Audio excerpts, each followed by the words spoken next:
Women and men, too, use a lot of stuff, lotions, creams, cosmetics, but before you use them, you'll want to watch this story. Your favorite product could be linked to cancer.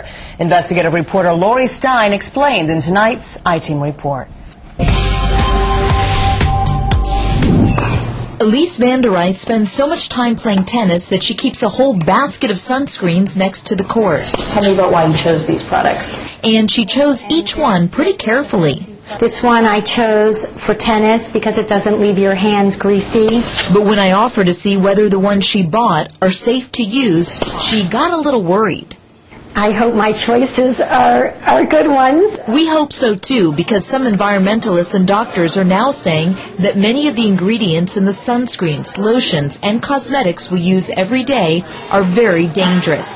Stacey Malkin from the Campaign for Safe Cosmetics says consumers have a very false sense of security. I would think a lot of consumers assume the FDA or some other government entity is really regulating the cosmetics they buy.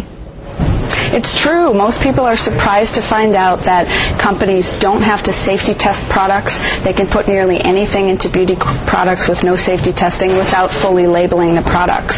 The alleged culprits have names like 1,4-dioxane, found in almost half of all baby products, phthalates and toluene, found in nail polish, lead in men's hair coloring, nanoparticles found in makeup, and the list goes on. So they absorb much more toxins. Dr. Betty Bellman says many are linked to reproductive harm and serious illness.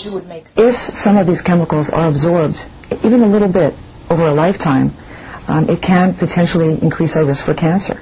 If you see some of these chemicals, I would definitely throw them away. People I spoke to who work in the cosmetics industry say more and more people, more and more customers are asking specific questions about the products they buy. They're looking closely at the labels and looking at all the ingredients. They're also expecting the manufacturers to be a lot more accountable. I think society wants the change today. Ron Robinson from Fred Siegel Skincare and Tamara Gordon from Cream Cosmetics tell me some manufacturers are slowly starting to bow to consumer pressure and reformulate their products. There's enough information that we have to respond and say, we don't need to do that. There was a children's line I didn't buy because there was too many chemicals in it, and I knew, so I told them, and it's being reformulated. If you want to check out a product, I found a website that lets you enter a product's name and see where it rates on the toxicity scale. Remember Elise? Some of her favorite sunscreens got a hazardous 7 out of 10. I think they should be more honest about what's in their products if they are harmful to the skin and to the body. I think it's their responsibility to the consumer. And here's one last tip for you. Experts say you should look for products that don't have any fragrance. But you want to keep in mind that if it says unscented, it could have chemicals that mask the original fragrance. You want to look for the words fragrance-free. On Miami Beach, Lori Stein, CBS4 News Tonight.